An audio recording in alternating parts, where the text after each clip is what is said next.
Alrighty, let's get started. Good morning, everyone. Welcome to one of our ongoing breakfast seminars. So CHPA has been doing these on and off for probably 2-3 years now. This one's, I think, particularly relevant given the coming applications for Diamond Awards, which I assume many of you are on for that specific purpose. We have Mike Hurley with us today. I won't say a lot about Mike. He's been a wonderful contributor to our Marketing and Ethics Committee. He's a judge on the Diamond Awards. He has his own business, which he'll tell you a little bit about that. And I guess that the genesis for today was coming out of the Diamond Awards last year when some of the judges observed, actually all of the judges observed that, you know, there was a lot of really good quality campaigns. Unfortunately, some of the applications really let people down. They weren't either specific enough, articulated well enough, a bit unclear on maybe what some of the objectives or goals were, etc. So we thought it would be a good idea to run a bit of a session on that. And when we looked at it, we really felt it was going to be beneficial for people, either as a refresher or, you know, more junior people potentially on some basic business analytical and thinking skills, as well as how do you develop a good application for an award. So hopefully that meets your needs. So I think we've got some interactive sessions today, some breakout rooms. David, who you would all probably know quite well, will be doing part of the session as well. And if there's any questions along the way, maybe do it via chat if you feel you can't or don't want to interrupt. But I assume Mike will give different breaks where you can actually, you know, hand up and speak and unmute yourselves, because it's meant to be an interactive session, not a talk at you session. So I think, David, unless I've missed any admin things, anything else you want to add in administratively? No, I think we're ready to go. All right, so I'll hand it over to Mike Harley from XPotential, and thank you very much, Mike. You've put a lot of effort into preparing for this and for being with us today. So over to you. Hi, thanks very much, Brenda and David, and nice to meet you all virtually. Some of you, a few of you I may have met face to face. Yeah, look, I was one of the judges on last year's Diamond Awards, and I'm going to be, I volunteered again after that, and I guess, as Brenda said, going through that sort of experience was really, really interesting for me, because it was the first year I had been involved, and some of the challenges we actually had as judges, and actually going through and evaluating some of the submissions. And I guess I volunteered to sort of say, hey, look, can I take some of the skills and other things I've learned through 25 years of marketing within a number of different organisations to actually help pull this together. And so just in terms of my background, actually I started out my international marketing career at what was Reckitt & Coleman, now Reckitt Benckiser, and the first role I had in London there was actually to help them set up the Reckitt way of doing marketing, which included a lot of the stuff that we'll cover off today. So that was 25 years ago. A few changes in the marketing environment since then. But I guess the fundamentals of which we're talking about today haven't really changed that much. There's been a lot of difference in the way that things are executed. Since I worked at RB, I was also head of marketing globally for Fonterra's consumer business. Also headed up sales, marketing, innovation at National Foods, which is now part of Lion. And since in the last 8 years, I have been working as part of XPotential and run the XPotential sort of small consulting and training business in Australia as part of a network. And XPotential internationally partners with Nicholas Hall and Associates to form the Consumer Healthcare Training Academy. So we use a lot of these tools and do a lot of training, particularly in Asia, but also in Europe with consumer healthcare companies. Some of your companies may have been to the workshops we've run. And the other alliance that we've just formed was with a company called Appraise. And Appraise are the leaders in helping clients and agencies improve their relationships to deliver more efficient and better outcomes from their advertising. So we do a lot of work in terms of helping organisations align behind strategies and how to train people. So I guess that's enough about me, but I guess that's why I'm here. And so the tool that we'll sort of go through sort of based around that. Yeah, please ask questions via chat or raise your hand if you want to ask a question as you can within Zoom. Just a couple of things on etiquette. It's better if you're not on mute unless you've got a lot of background noise, mainly just to make sure that you're interacting. And what happens is if people do ask questions and they're on mute, they get lost. Please do keep, I know a number of you haven't got your camera on, but I would really ask you to keep your camera on so I can sort of see you. I really ask also, yeah, we're going through this, that you're not multitasking, doing a whole bunch of emails and things like that. That's not only disrespectful for me, but it's also for the other people who are participating in this. As Brenda sort of said, raise your hand, type questions in chat, and really importantly, please ensure your phone is on mute and ideally don't disturb. And just as you normally have to, a disclaimer, I'm giving general advice, so if you've obviously got your own tools sometimes in your own businesses, so you can use them, etc. It's sort of like giving you a flavour of the sort of things and some of the tools that I'm actually going to go through. So first poll up, David, just so I get a sense of who's had experience using Zoom before. Yeah, just give us an idea if you've never used Zoom, and you've used the webinars and meetings but not breakouts, or whether you've used breakouts before as well. Okay.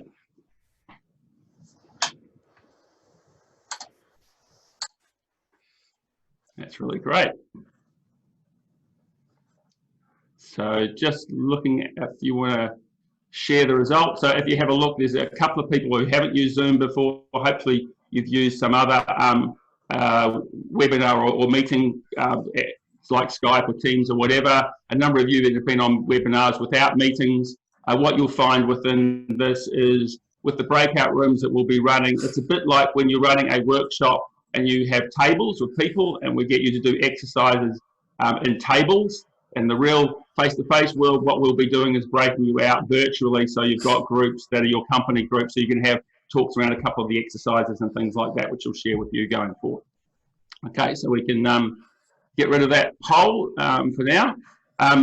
Yeah, just in terms of the agenda, we're sort of going through the first part now. I'm going to take you through talking about campaign challenge, etc., and the structure of both the way that the Diamond Awards entries are put together, but some key tools, etc., through each of the different stages, with a particular focus up front on clearly articulating what the challenges that you're working on with your submission. We'll have a little bit of a breakout there. Really want to talk more, and I'll share this more, about objective writing and some tools around that, because that was one of the key issues that we had in the awards submissions last year, really trying to understand what the objectives were so that we can then assess the results against the objectives that were originally set out. And then we'll talk a little bit about strategy and execution and what we sort of expect in there, the difference between those. Brendan will talk a little bit about health literacy and why that's important, of what we mean by health literacy, because there were different interpretations of what that meant and the role of that within the submissions that we had last year. Then talk about execution and results, and an opportunity to ask questions and get some feedback from you, and then just go through what the categories are and the instructions around that briefly at the end, with some time for Q&A. Obviously, if you've got questions through the session, please ask in chat. Okay, so pretty much in terms of this, the flow that we're going through is we start out, as we should within any business environment, with what is the marketing challenge, how does that relate to the business, how does that relate to the market. So essentially the tools that we go through, both in this training, but also I guess in the awards, the format and the submissions themselves are, what's the challenge, clearly define that, what's going on in the business, the marketplace, etc. What are the objectives that come out of that at a business level, at a marketing level, at a marketing communications level specifically, and we'll talk a bit more about that in detail. What is the insight that you have about the consumer, the customer, the healthcare professional that's going to lead you to a brand building commercial opportunity? That then drives this, and you may have one or more of those, that then drives the strategy, which is essentially the framework for making decisions about how you'll play the game to achieve your objectives, which is different then to the execution. I think this is another area where people would talk about execution and the submissions last year, but they hadn't clearly articulated what the strategy was first and then how they were going to execute it. So you have to think about strategy and tactics. So we'll talk a bit more about that. And then tying the results back to the challenge and the objectives and how that really works together. So that's pretty much the framework and the way that quite naturally, the submissions are set out, but also the way that we'll sort of go through this. Okay, so just then in terms of the campaign situation and marketing challenge, this now represents 10% of the weighting in terms of the criteria we use to score the submissions. All right. Last year it was 15%. What we've done is we've balanced out the weighting between the campaign situation and the marketing challenge and the actual objectives themselves to make sure that those objectives are really clear. So what we're really looking for here is an outline of the challenges that are faced by the brand, the company at the time of the campaign you're looking there. These could include internal challenges, market challenges, there might be product challenges, could be things that you're needing to launch from overseas and how do you actually bring them to the Australian market. There's a number of different challenges there. Ideally, what we're looking for within that is to list the top 3 to 5 problems that need to be addressed by the campaign and why they are actually important. And so what we would recommend to help pull that together, again, it's up to you how you submit it, is to summarize that in what we would call a business or a marketing challenge statement. So I'm going to give you that tool. You can use this tool if you like, or you might have your own tools, but bringing that together really helps you, not only for the awards, but I think if you're running things within your business, clearly being able to articulate this challenge within your own marketing team, but whether you're talking to sales, the CEO, whatever, being really, really clear on what that is important. And I guess this comes back to, I really love this quote, we fail more often, and you can see this in product innovation, startups, everywhere, we fail more often because we solved the wrong problem. Humans are really good at actually setting themselves up to go and do something, but if they're focused on the wrong thing, then we actually deliver and put forward tactics and activities, they're actually solving the wrong problem. So we need to make sure we understand what the real problem is before we start jumping into the solutions. Okay, so there's a whole bunch of tools which we won't go into today that we use normally to do that, but I'm just going to share some of them with you. So what we use, you may have something similar, is the marketing challenge, the business challenge. We use this with all of our projects, and in fact I used it when I was in the commercial, I had a normal job as well. And we'd frame it something like this. It doesn't have to be verbatim like this. Give a view of what would success look like for you and your business. And we might start that off with, so that I'll give you an example in a moment. Then how might you measure that success? So what is a way that you might measure that? And give it some sort of time frame. Is it 6 months, 12 months? If it's a strategic sort of challenge, it might be 3 to 5 years. And then at the outset, what are some of the things that you might have to do to actually bring that to life? And this is a starting point that obviously may be revisited as you start to go through and execute that. So here's, it's always easier to talk with an example. So this is a particular, I won't say what brand it was, but you can see which category. So this brand wanted to become a recognized leader in the treatment of progesterone deficiency by fertility treatment professionals. They were very clear on the category they were in and the target, because most fertility treatment is recommended by fertility treatment professionals. This was a business objective, so they had an objective of creating an X million-dollar brand. It already had started out. They had a date in there, which is 2020. You can see this is an old case. And to do that, they needed to create a strategy. They didn't really have one that differentiates, opens up new indication pathways, builds the capability to convert healthcare providers to recommend this and script their brand. So they actually needed to build the capability within their organization as well.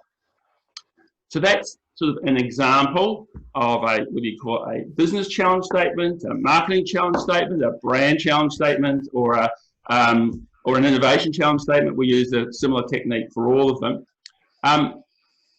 Key things to think about, and I guess this is quite important. If you really want to move things big, then you need to think big. So move away, you obviously needs to be realistic, but try to have a step change mindset when you're looking at this. That's really going to shift the needle when you're looking at this, because obviously when we're looking at evaluating this area, we're looking for significant changes in performance within a business to actually also rate the effectiveness of the campaign. So unless we actually start to think big, we're always going to act small. The other thing is, think about success in terms of the broader total results. You might have other objectives underneath that, but what's the big end goal that you're actually looking for? Accept that life has risks. If you don't take some chances, you're never going to make it big. And one of the things you'll see, and why this is structured this way, is although you may be submitting successes, going through this approach also means that you can learn from any failures or things that go along the way. So setting a motivating challenge is critical to success. So what I'm going to give you a chance now, and you should have received these this template. You can we're going to put you into breakout groups for 10 minutes. You've got a chance to do one of two things, I guess. If you are already clear on something you may want to submit for the Diamond Awards, or you need to take forward in business, you might want to draft up a specific challenge statement. The other thing is, if you're not at that position yet, you may want to use this time to have a bit of a conversation around what are some of the things that you've worked on that might have an interesting challenge, even if you haven't pulled it all together yet, that you may want to submit for the Diamond Awards. Okay? So any questions from on the exercise before we I get David to send you out to the breakout groups? No, clear as mud. Or everyone's got mute on, so they are not saying anything. So David, in that context, if you can just send people out to the breakout rooms, I will jump around as I can to try and see how things are going. Is everyone back? Excellent. Group 3's back, quick. Hi, Achievers. Room 3, I should say. Work for us. Great submission from last year. Yeah, there were some very good submissions last year. As Brenda said, there were also some really good ideas and executions, but actually we couldn't end up giving them the same scores because we didn't really understand some of this upfront stuff that we're actually going through, which is a little bit frustrating, to be honest. Anyway, that's why we're here. All right, I think we've got everybody back now, if I'm correct. All righty, so just let me go on to full screen mode. All right, just as you come back, any questions, concerns, feedback on that sort of exercise from the group and chat or anywhere else? No, I think it's pretty clear, but I do really like the idea of being given a specific example to work with to help, I guess, ensure that consistency with the submissions to make it easier to judge. And it's quite structured as well, which helps us stay single-minded because, as marketers especially, we just want everything, and it's often hard to narrow it down to, what is your single biggest problem that you're solving for. That's really, really important. So that's a really great observation. And I guess a really, really good segue into the next section, actually, in terms of setting objectives. But before I do that, any other sort of...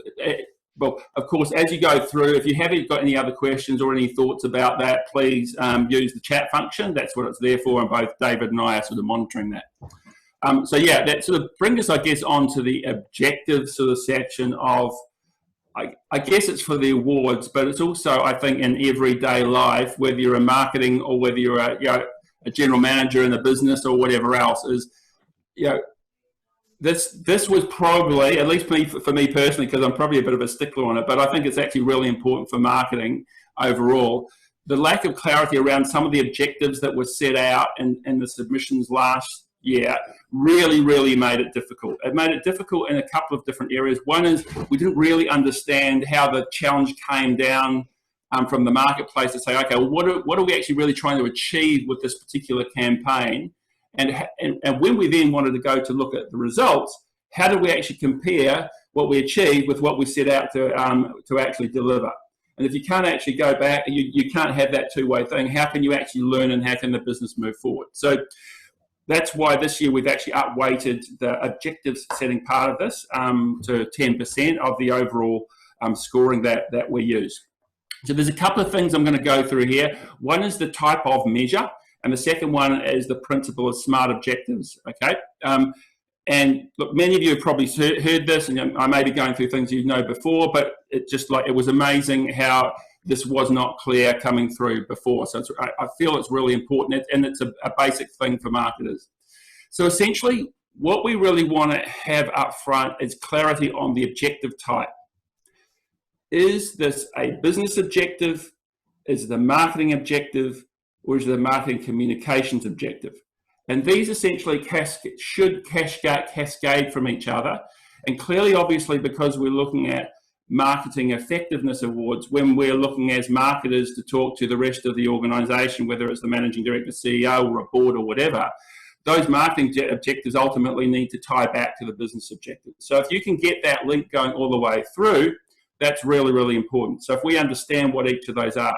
The other thing is when we talk about Marcom's objectives, they are not the same as marketing objectives. And that's particularly important when we start talking about the relationship between an agency and the role of an agency if you're doing external advertising versus what the marketing team does. And I'll explain in the next slide. So the way that we at least look at marketing communications objectives, they flow from but are not the same as a marketing objective. And if you look at them in the truest sense, because we are talking about communications can only really create a condition in the mind, okay? So when you communicate something, you are impacting the way that people think about your product, your brand, your whatever the environment that's around you, whatever. And therefore, what you're doing is, by definition, changing the way that they feel, their attitude towards something, their belief in something that you are seeking then to use as a way to change their behavior. So often, this is the really difficult part of working through within marketing, is to say, okay, often what we're doing is we have to measure the behaviors, right? Because that's we can't track digitally or in any other way behaviors. But what we're also trying to understand with this is what is the feeling, attitude, or belief that actually is going on. And the reason why we do that is if we understand if we go well, are we going well because we have actually changed the feeling, attitude, or behavior? Or is it because actually we've increased our distribution and actually the communications has got very little to do with it, as an example, right? So what I'm going to do, so essentially what we're looking at here, and this is the consumer, customer, or healthcare professional decision-making journey that we use at a very, very high level, is if you look at category consideration, brand awareness, brand consideration, trial, the purchase, post-purchase experience, and I guess the trigger to repurchase, and then if you're building a loyalty loop, we're along those pathways, which can translate into a funnel, if you like, a typical sort of sales funnel. We're along those pathways, and in the, depending on what you're focusing on as a marketing person, what is the role of marketing communications, and where does marketing communications need to link with other aspects of the marketer's role? For example, working with sales, have you got the distribution? Have you been able to speak to the healthcare professionals? Is the product quality actually there relative to the role that the marketing communications plays? Okay, so I mean, it's not 100%. You can get a little bit of overlap between the two, but it's important that we understand what type of objective that you're looking for. So what we're going to do now is run a little another little poll, and we're asking you, there's some examples in here, I think 10 different types of measures.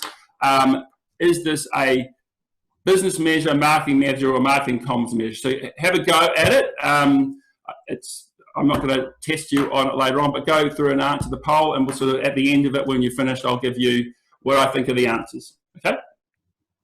So where you go.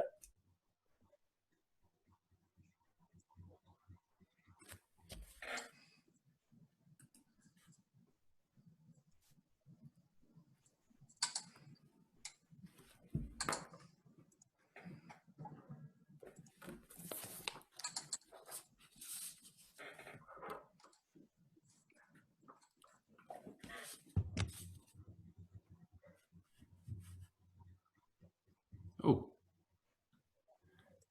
I think in the poll you just typed marketing or marcoms, but anyway, that's there's no business option. So at least in the one I'm seeing, yeah. So at least in the one I'm seeing, if you think it's a business one, then just put marketing. Okay, sorry about that. and I'll explain afterwards. I'll tell you the results in a minute. Okay, we've got one person completed. Another minute, and then I'll give you some feedback.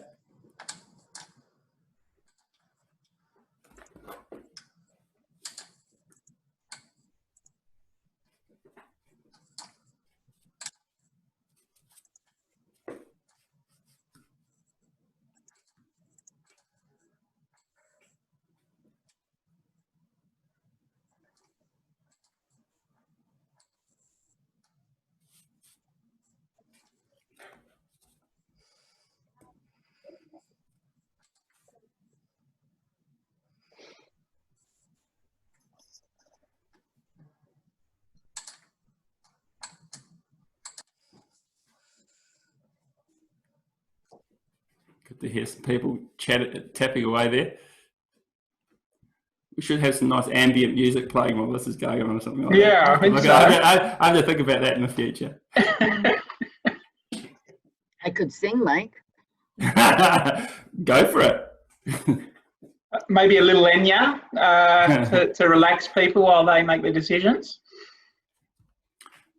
Okay, another 15 seconds and we'll keep going, just conscious of the time. Well, we're doing okay.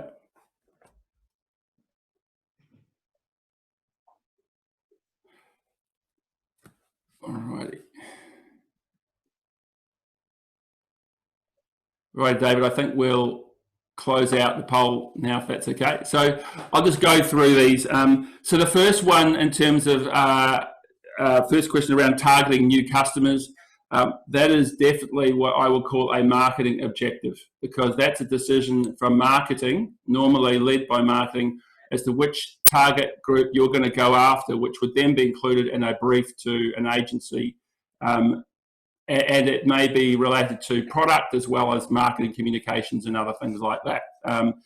You could look at it at marketing communications if you've just got a marketing communications mindset, but normally it would be a marketing objective. Second one, change from consumer perceptions X to Y, definitely a Marcoms objective. Of course, by being a Marcoms objective, it is also a marketing objective, but at the lowest level it's Marcoms, because what you're looking at doing, as I said before, is changing the perceptions or the way that someone is actually thinking in their mind, their feeling, their attitude. Increase online revenue. If we have a look at that, it's definitely it's actually a business objective, but it's also a marketing objective as well. We didn't have business in there.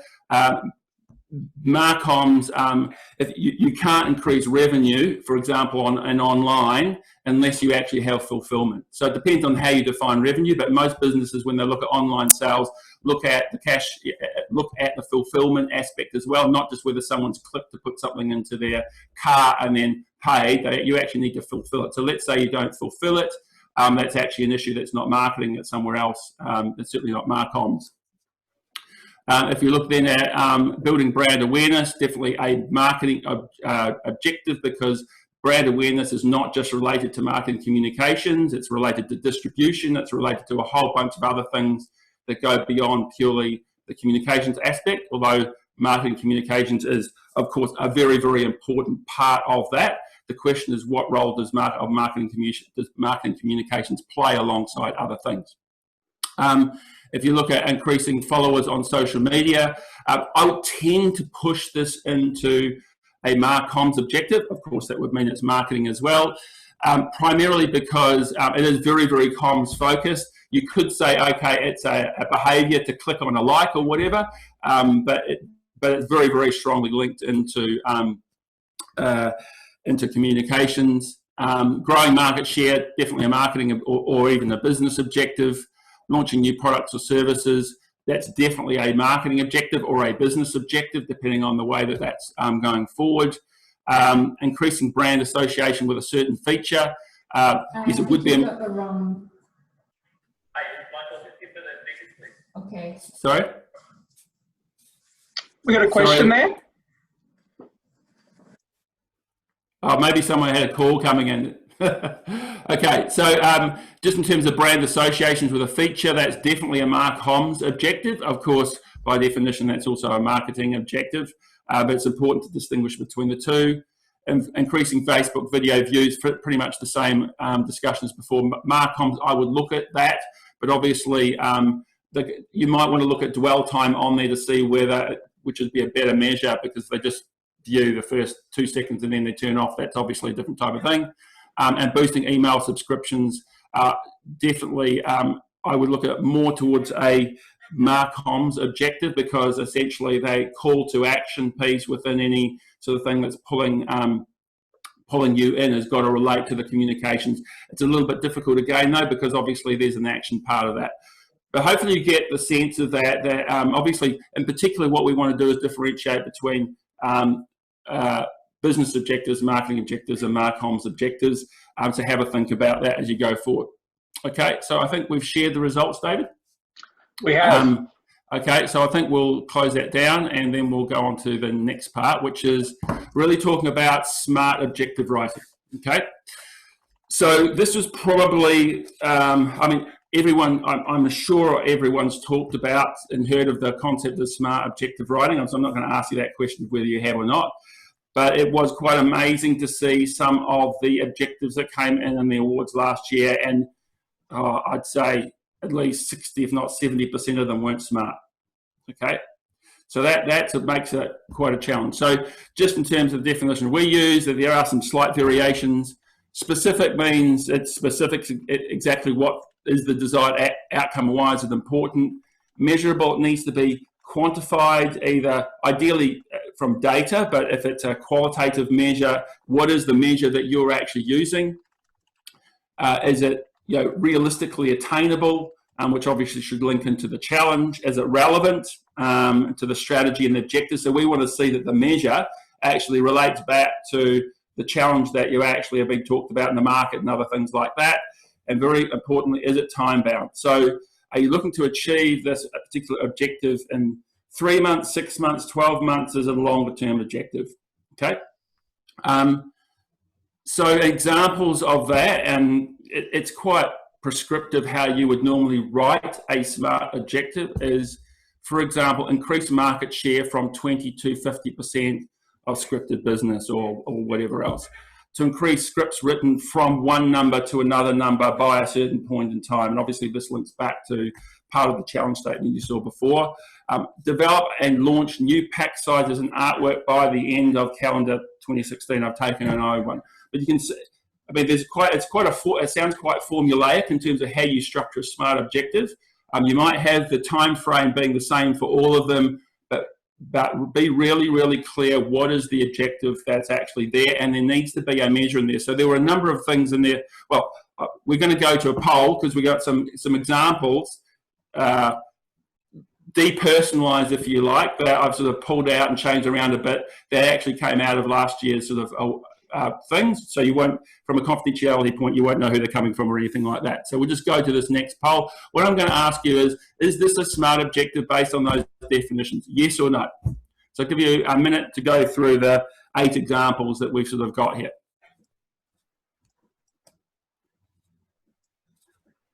There you go.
Okay, we're nearly finished.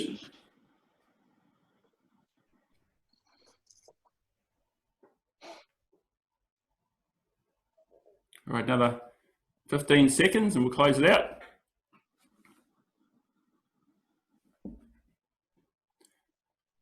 All righty, maybe David, if we can close it out now. All right, so these are the results. Okay, so very definitely the first one is not a SMART objective. If you want to ask questions about this, I can cover this later on, just in the context of time. So the first and the second are not SMART objectives. The second one primarily because it doesn't have a time frame related to it. Okay, so maybe if you had a time frame sitting above that for all of them, then it would be, but there's no time frame associated with it. The first one is very generic. I don't know how you're going to measure online reach, and I don't know how you're going to judge quality of content. Okay.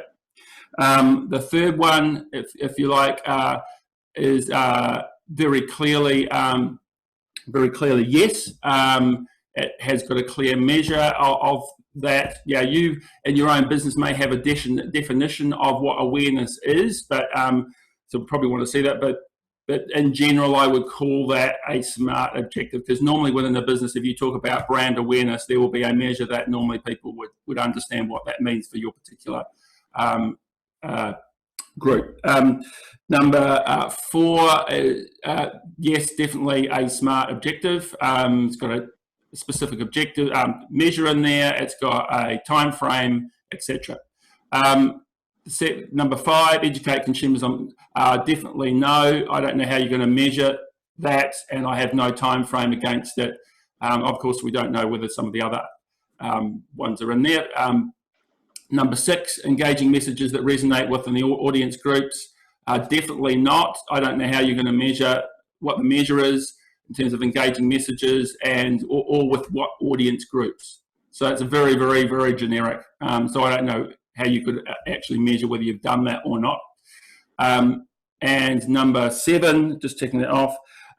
In mine, I actually had yes, because, and I think we ran out of words, David, there was a year at the end of it, but you're right. Yeah, if you had a year or a time frame with it, would be definitely a yes, but because that time frame is missing, it is actually a no. So that's great observation. And the last one, grow household penetration year on year, definitely a no. The measure of household penetration is fine, but I don't know how much by. So I can't determine whether you've actually achieved the goal or not. So if we, for example, if you put that into the award submission, how would I determine at the end whether you've actually achieved the original goal, because I don't know what the original target was? Okay, so they're just examples of SMART objectives, and I think we can close down that poll now. I will go back to screen share. So that just gives you an example. So what we're going to do now very quickly is break out into your groups. You may have started to think about the challenge statements that you were looking at before, or what you wanted to actually look at in terms of your submission entries, or just in general in business. This is a little template that I sort of use where you actually can write in there the objective across the top, and it sort of checks. You can use yes, no, etc. Have I actually achieved this?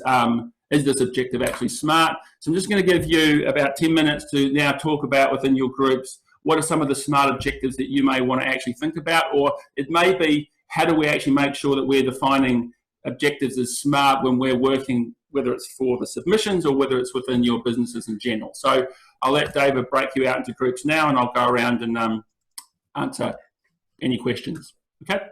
Still there? I'm just going to share my screen again. Guys, you come back. Any questions, observations in going through that exercise? We had one question. Yep. Aspen Group.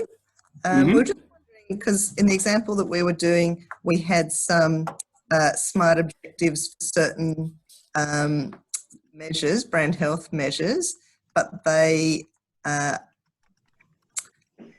have not been measured as yet. So we're just wondering, because the time frame that we've put on that is to achieve a certain amount by, say, December 2020.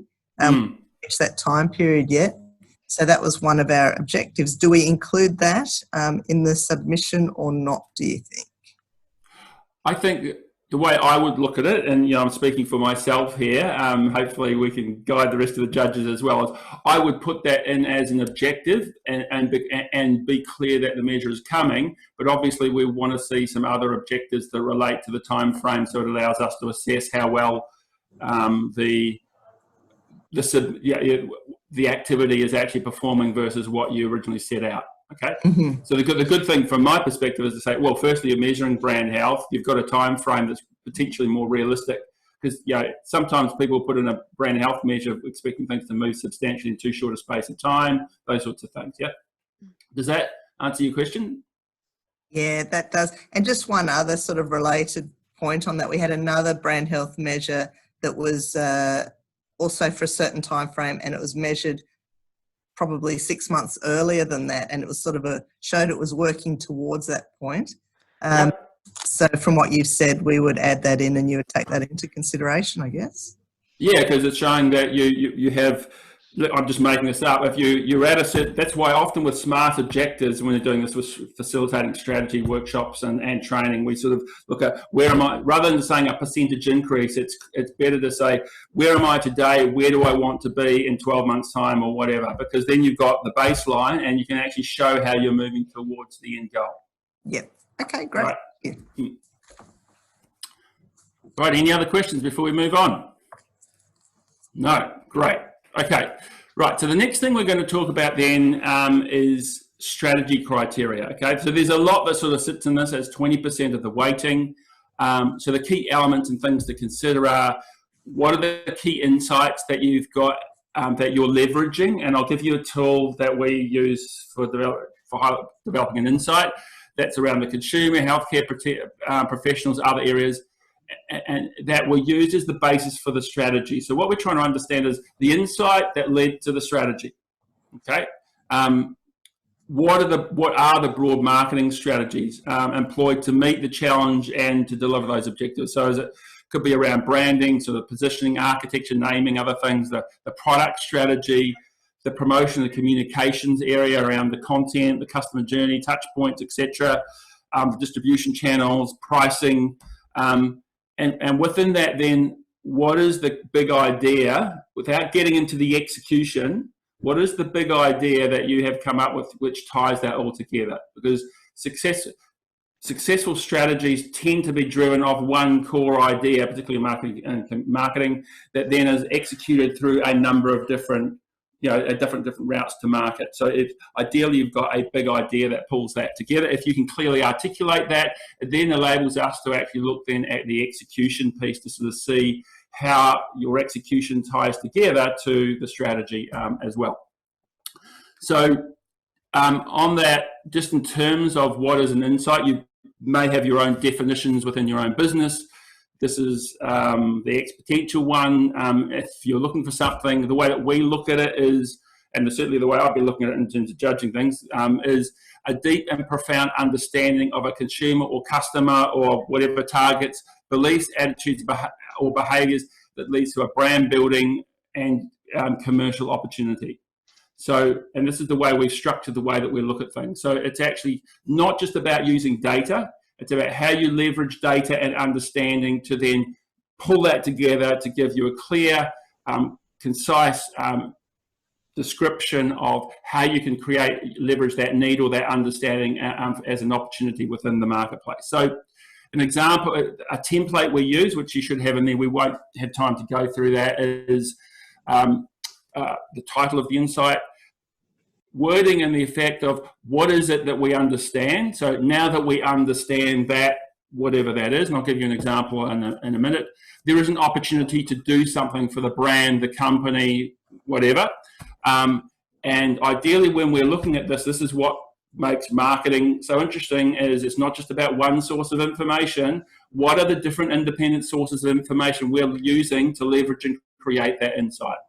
because, and we tend to try and target 5, because if we know that if we've got 5 pieces of information all running around saying similar things, then there's more chance that this is actually deep and meaningful and it's true.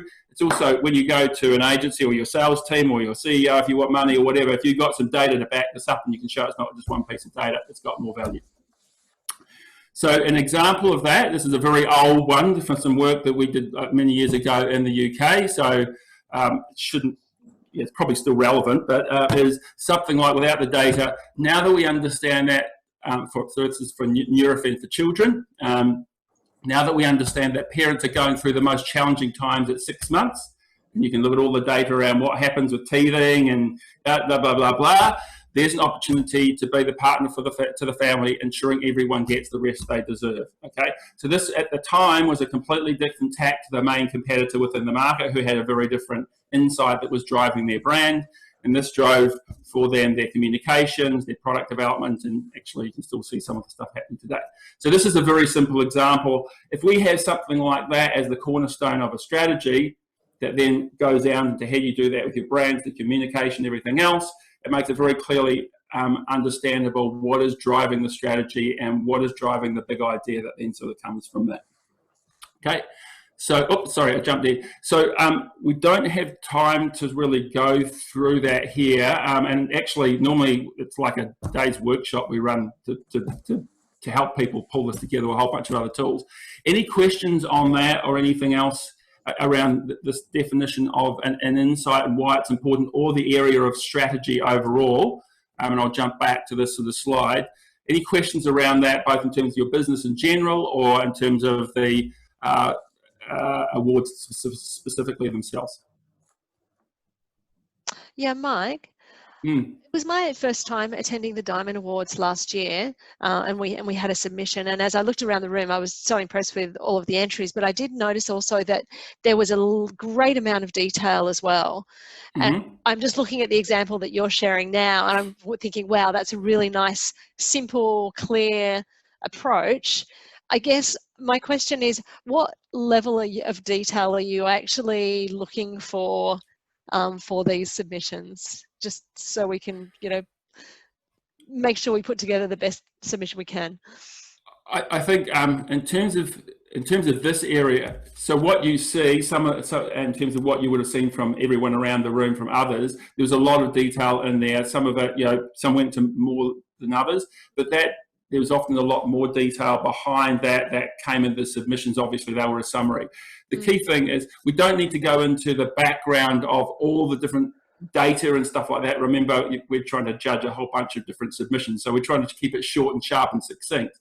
Yeah. But that's why I've given you these tools. If you can actually say, hey, look, the insight is this, and you've got these sources of information to back it up, I don't need to go back. If it looks crazy, I don't believe you, I might go back and have a look at the sources of information, but that's not where we're going. I think things like the brand, how it links to the brand positioning and these other things like that, it doesn't need to be all the detail. It really just needs to be enough to clearly articulate for the particular challenge you're working on, what are the things you've done from a strategic point of view that are actually driving that link to the insight and then link to the idea that comes at the end. Yeah, sure. And I wouldn't want to say, there is too much, but there is also too little. We've got to get enough of an understanding around the process of how you came to the conclusion that then drove the execution that then gave you the results to be able to judge that. Yep. Yeah. So is purely based on, I guess, the template that gets completed. The board that is used on the actual awards night is, I guess, just an addendum to that. Would you say, or is that part of what you judge as well?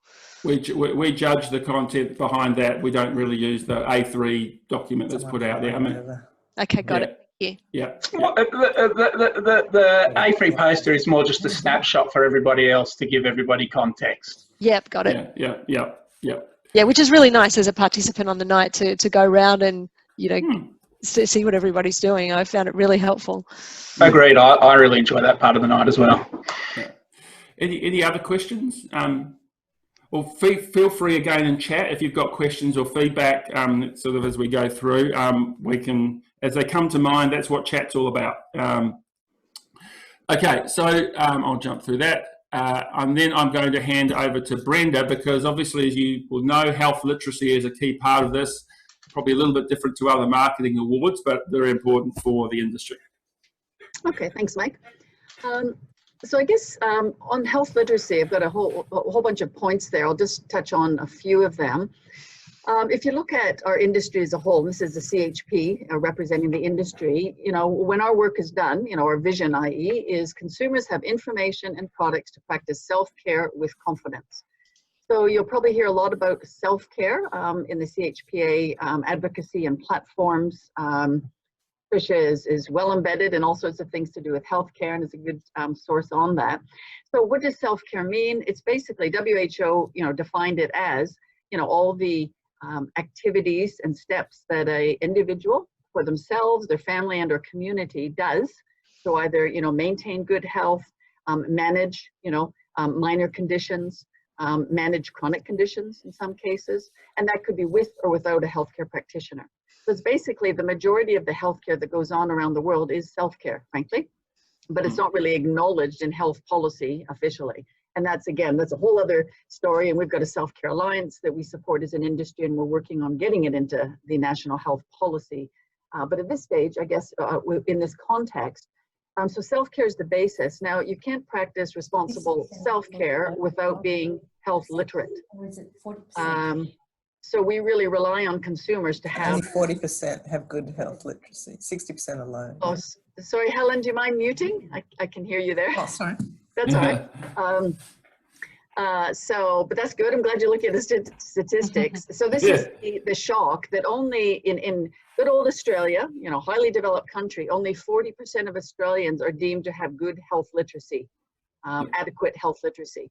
And this was done by, this is a government report done a number of years ago. So it's probably done, I think, around 2010 or so, but still 40% is, I was shocked when I heard that number.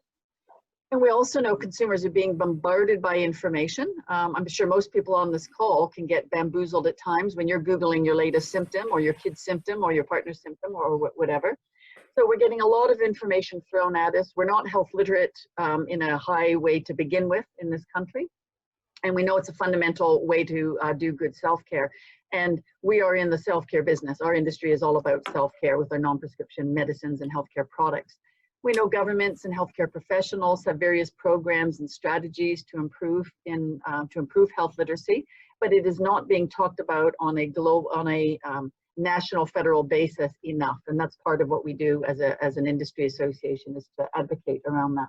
Again, that's a separate topic, but I guess what do we have a role to play in as far as, you know, what we do and what we're talking about today is in terms of package labeling, advertising, promotions is just three obvious examples. We really need to look at how are we assisting the building of health literacy amongst our consumers. So if we go to the next slide, thank you, Mike. Can I just ask, Brenda, do you think that the literacy or lack of is an outcome of how complex we are in our comms, or is it, I mean, is there a job to be done from a marketing point of view in just really dialing down our claims and making it like really, really, really basic and straightforward? Do we tend to overcomplicate things? Well, I guess I'd make two comments. One is when we're quoting, you know, the 40% literacy, that's not just about understanding advertising and promotion about medicines. That's right through from how do I recognize a symptom? Do I know what to do? Do I know who to talk to? Do I know what products and services? Right. Do I know, do I know how to integrate various points of view when I see specialists? Sure. Do I know how to check into a hospital? So that's the full spectrum is covered under that 40% health literacy. Got it. Thank you. But having, you know, you raise a good point, which frankly, let me go into the next slide because that was a very good segue. How can we assist? So I think we would all, you know, if we're honest with ourselves, you can see ads, you know, around healthcare. Do you think, wow, that is so simple and beautiful and specific and, you know, compelling. And that will help build health literacy and probably help build your business, frankly, you know, by doing both. So what can we do? And here's just 4 bullet points. This is also in the registration guidelines and forms for Diamond Awards. You know, you know, really look, are you providing clear, and again, this is good for looking forward, because obviously if you're doing it on a campaign that's happened, you may not have looked at these, you know, as clearly year to year. So, you know, moving forward, is it clear, focused, and usable, the kind of information you're providing? Are you bamboozling them? Are you making a bunch of marketing fluff because you don't have something specific and usable? Really challenge yourself on that. Evidence-based information. Consumers, even though they may not be highly health literate, they do smell a rat when they see one. They see something that's looking a bit, you know, dodgy, etc. And sometimes around big pharma and medicines, there can be a level of, okay, is this all that it's meant to be? So is it evidence-based? So they are really giving the best information to make good choices. And this is all part of quality use of medicines as well, which I'm sure Tricia will comment on in a moment. Providing health information, or providing information on promoting healthy behaviors. So, you know, we're required to in some cases because of regulations, such as with vitamins, you know, does not replace a healthy diet, etc. So, you know, how can we provide behavioral tips on preventing and managing specific conditions, treatment options, understanding risks and benefits, who you can go to for advice, etc. And then the last thing is how to maintain overall health and wellness. So including lifestyle things, so diet, exercise are the two that come to mind. And again, you know, we are here, you are here to build your business and your brand, no question. So your job in the ad is not to then build public health campaigns. That's not what we're, you know, saying here, but it's to have a nod to them. It's to be conscious of it, to take opportunity where you can to reinforce some of those things beyond what the regulations require, I guess. And if you can do all that and, you know, do the things that Mike has trained you on so far or reinforced so far, you probably have a really strong, compelling business case as well. So I'll ask if there's any questions, and then maybe actually while you're thinking about that, Tricia, do you have any brief comments on what I've said or anything to add? Brenda, I just think I wanted to reinforce something I said earlier, perhaps out of context at the time, is that we need to remember that the different levels of health literacy are huge. And so I'd be looking at innovation in ads that talk to our diverse communities using different techniques and strategies. And I think it's a great opportunity for the industry actually to use its creativeness and to come up with, say, some ethnic influencers or something like that, so that health literacy can perhaps have a wider application. Yeah, it's probably worth mentioning that Tricia is one of our judges. She's our consumer community judge. And she's been a judge for many years for the Diamond Awards. Yeah. Okay, just conscious. Sorry, yep, Brenda. Yeah. Thank you. I'm just conscious of the time. A couple of things just also to emphasise. One is there's obviously 20% weighting on this, so it's actually quite important. And the other thing, just as a judge alongside Tricia last year, health literacy is not just health literacy for consumers, but it's also health literacy for healthcare professionals like pharmacy assistants, pharmacists, other people like that as well. And I think what we saw with the really strong entries had that education piece there to help give, that weren't just about pushing their product or their brand, it was actually giving that push in the context of a broader health message. So I think that they were some key tips, if you like, to add to the mix. Okay, I'll keep going. And again, if you've got any further questions, please ask in the chat. So the next one that we have is execution criteria, which is 20% of the weighting. This is normally where most people put most of their stuff in, which is fine. What we're really looking for here is to see how the insights and the big idea and the strategy has been translated to execution. How well has it been integrated across healthcare professionals and consumers, if that's relevant, how the campaign's integrated across the different areas of the marketing mix. It should include examples, without going overboard, the more examples the better, coming back to one of the questions before, and particularly outline the creative, novel or innovative approaches that are there that make this unique, different, and really stand out. Now, we're not really interested in the process that you come up with to be creative. It's more what's the output that links into the strategy and the other things like that, and why is it novel or different and innovative. So you need to really provide the collateral sort of behind that, which obviously should be pretty much in public domain anyway, or at least healthcare professional domain. Then in terms of the results, this is where it's really, again, 20% of the weighting. So you can sort of see how this sort of links together. It's really important to tie the campaign results back to the SMART objectives, and that's why we need the SMART objectives, despite some of the difficulties, as one of the groups brought up earlier, and doing that at the moment in terms of some of the measures, if you've had budgets cut on brand tracking or whatever else. Ideally includes hard data where possible, like sales, scan data, distribution, research.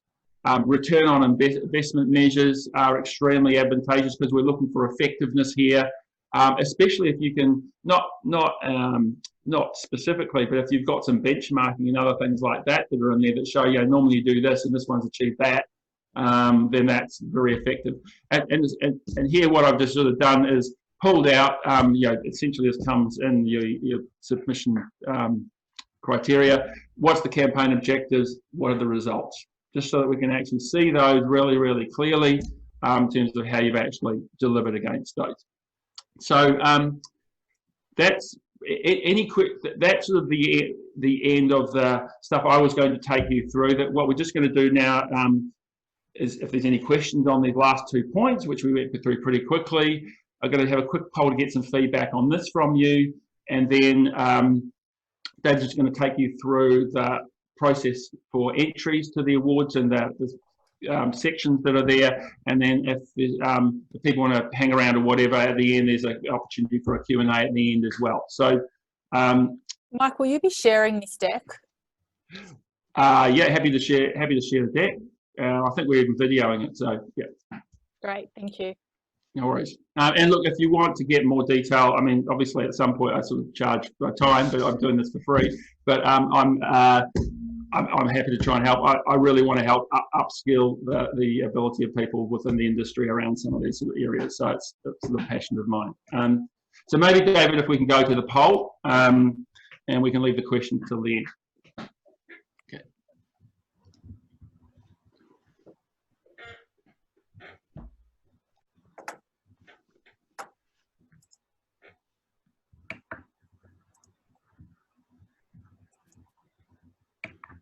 So it's a very simple poll. I think 2 questions. So, and what I'd also ask is and we haven't had any chat coming up so far. We are looking to run this again next week for another group of people. There may be some others from your company who couldn't come today that can attend next week. But also just for the future, if you can provide any, let's call it open-ended feedback and chat around what's worked for you, that you think really we should keep and not lose if we want to make changes going forward, but also are there any suggestions around how we might improve things? Because we're always looking to improve, and of course this is the first time we've actually run as CHPA like this type of session with virtual breakout rooms and other things like that. So getting feedback from you would be really helpful.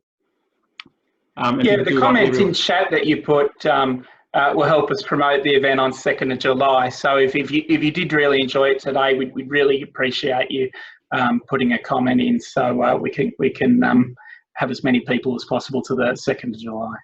All right, and I think everyone's done with the feedback, so we can close out the poll, David. And thanks for that. It's good to see that we're getting some good feedback. We'll take that on board. I'll just go back to screen share now, and I'll jump over. And pass it over to you, David. Yeah, look, I'll be very quick because we don't have much time. You see, I've got the island background today because my topic's a little bit boring. But you'll know that we've got 7 award categories for the Diamond Awards, and I'm just going to quickly run through those categories. It's worth mentioning that the campaigns need to have started in the last 18 months. So that's the start of January 2019 through to now. So we've got best launch of a consumer healthcare product. Now this includes switches and relaunches. We've got best marketing campaign for large and small. I think they're both pretty self-explanatory. We've also got best professional marketing campaign. So this is HCPs that directly interface with consumers. Best professional marketing campaign. Oh, sorry, is that I just said that one? Sorry, best digital social media campaign. So that's either for a standalone or a multimedia campaign. And it does not include an e-commerce platform. So that's your best digital. Best PR campaign is for standalone or multimedia campaigns. And it's also for an existing or new product. Best Data Strategy Award. This is a new one that we introduced a couple of years ago, and same with Best Digital. Obviously, big data is very important these days, so it was an important one for us to introduce, and they've actually become one of the more popular categories for entries. So it's excellent use of data analytics or market insights in creating, targeting, and executing a campaign. And what I'll also point out is it's worth noting it's a slightly different criteria for the Best Data Strategy Award. All the other criterias are the same, but Best Data Strategy is a little bit different. Just conscious of time here. We've also, I just wanted to mention sort of 5 important things that you need to know. I guess they're frequently asked questions that I get. Entry must be a product currently sold and distributed in Australia. The product David, and program must be compliant. Sorry, when you say, what about products that are sold here plus exported? Yep, but they're fine. Okay. You can include them, yep. Okay, but not just exported, sure. Yep. Cool. The product and program must be compliant with both the TGA code and the CHPA Australia code. You need to declare if a product or program is currently subject to a complaint or appeal through the TGA. And there's actually a declaration on the form that you need to sign. In the event of any complaint in relation to a product or program being upheld, our judges have the right to revoke the award entry. So I think that's important to know. 4, you may submit different campaigns from your brand company into the same category or into different categories.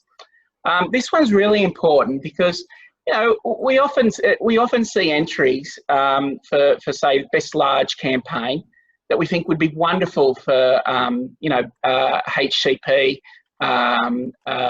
or best use of data. So it's really important to think about the campaigns, and if it is applicable to all another category or even multiple categories, we encourage you to send in the entry because you know, we don't want you to miss out on a potential award. And in some cases, we might even give you a call up to sort of say, look, I think this would be good for this category. If there is only a single entry, I might just say with number 4, you do have to do it on a separate entry form. You can't send in multiple entries on the same form. For number 5, if there is only a single entry into any of the categories for the Diamond Awards, the single entrant must have a minimum score of 70% or more. So that's important to know. And I'll finish it off. Important dates. Registration, as you know, is open now. We ask that you send in an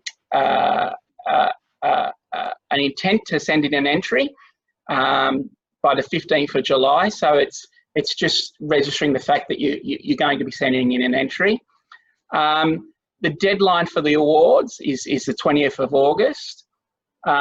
And event day is the 12th of November. Now, this might change slightly. Obviously, with COVID, we'd love to do the event in person. But if that's not possible, we will consider doing it online. Or if we have to push it back to maybe later in November or early December, so we can do it in person, we may also do that. And what's new in 2020? The awards are online now and the entries are online, so it's a bit easier than the paper one that we used to have. What I will say is when you're sending in your final entry, you do have to log into the CHP Australia website if you want to save it and come back and do part of it later. So it's very important to log in so you're able to save that. There's also an entry fee this year. It's a very minimal entry fee, and that information's on the entry guide. In fact, all the information I talk about today is on the entry guide. And we've also opened it to non-members this year as well. So more competition is always a good thing. I'll probably also mention that with the entry fee, once you send in your entry, we will send you an invoice following that. So not when you send in the registration, because sometimes people end up deciding not to send in an entry. It's when you send in the entry form. So that's me. I tried to get it through quickly. Over to you, Mike. Yeah, so I guess in close out, any questions for David, for me, for Brenda in relationship to this? No, it was great. Thank you so much. A pleasure. Thanks, Shane. I'm really sorry I have to run. Yeah, Okay, no, that's bye. great. Thank you. Cheers. See ya. Okay, thank Thanks you. for your participation, Joe. No Cheers. worries. Thank you so much. Bye. Any other questions? I have a quick one. I know everyone. Obviously, because we manage the same brands for quite a long time, and the brand strategies want to change altogether from year to another. And sometimes we really develop campaigns with health literacy and quality use of medicines in mind, and we keep on growing those campaigns year after year. So how do you perceive the fact that we might submit for an award for a campaign that has started like last year, but then has evolved into different channels with new challenges evolving and new reach evolving? Would that be qualified for an award, or would you look more into a fresh new idea that come from different brands? Do you want to have it start with that, Brett, guys? I've got a view, but I think it's best coming from you first. Okay. If I'm interpreting your question correctly, it's if we have a campaign that was started before January 2019, i.e. run in previous qualifying years, but it was changed, evolved, et cetera, et cetera, et cetera. I'd say, it depends. That's a hard one, because really, strictly speaking, it's meant to be for a new campaign that started, from Jan 2019 onwards. Having said that, if you're building off, some idea and you've got some new challenge and that idea makes sense and you've kind of taken in a different direction, I think it should be fine. But I don't know, Mike, your thoughts? I was going to say pretty much the same. I think it comes down to the challenge you face in the marketplace or the business or whatever. And if there's a substantial change in that, that means you are going to have to put some new strategies in place. You may not have changed the core creative concept, if you like, around the brand, but actually the way you go to market, the way you leverage it within using different channels, because the way your target market has changed, the way that the channels are that they're using, or you need to talk more to healthcare professionals because it's changed its requirements or whatever. I think that's a different challenge. It's just you might be using some similar creative techniques, but through multiple different things. That to me is actually a really great thing, because it shows you're not resting on your laurels, basically. Yep. Thank you. Very, very good question. Any others? No. Can I, it looks like a couple people had to go in the chat, but they said, thank you, Mike. I don't know if you'll be able to read that, but listen, Mike, on behalf of David and myself and CHP and the participants, thank you so much. It was great to sit in, even though I've heard all this, and I sit in and listen to the judges, really helpful and insightful. So I appreciate your time. Appreciate everyone who participated today. If you have any follow-up questions specifically, either on the entries, you can go to David. If it's on today's seminar, logistics, or if you want other people to attend the next one in July, David. And then Mike Harley, obviously, if you have any specific follow-ups, and then he can tell you what he can help you with at that point. So thank you, Mike. I don't know if you have any last comments. No, my pleasure. It's been great. Thanks everyone that's still able to stick around for your participation and involvement in the questions. It makes it much better when there's a bit of interactivity. Also, thanks Tricia for your input as well. I think that's great. And the other thing I would say to the participants today, if you have any others, obviously in your own organization, but also your agencies. I know in the past when I've worked with agencies, sometimes I wish they were a little bit more objective and strategic focused and nitty gritty into the brand strategy, not just creative. So if you think they would benefit from this to help you moving forward with campaigns, but also doing award entries, by all means, send their details to David and he can include them in the July one. So. Yeah, I would encourage that. Yeah. Would you? Yeah. Yeah, I thought. Yeah, so. Primarily because I see that part of the challenge in these marketing communications areas is getting the client and agency aligned. That's some of the other stuff that we do, and them understanding the tools, etc., is really, really important to make it easier for you to actually help deliver better outcomes, basically. Yeah, great. Yeah. All right, thank you, everyone. That's it for today. Bye, everyone. Yeah, have a bit of sunshine. Cheers. Bye. Have a great day. Thank Bye. you. Bye. Bye.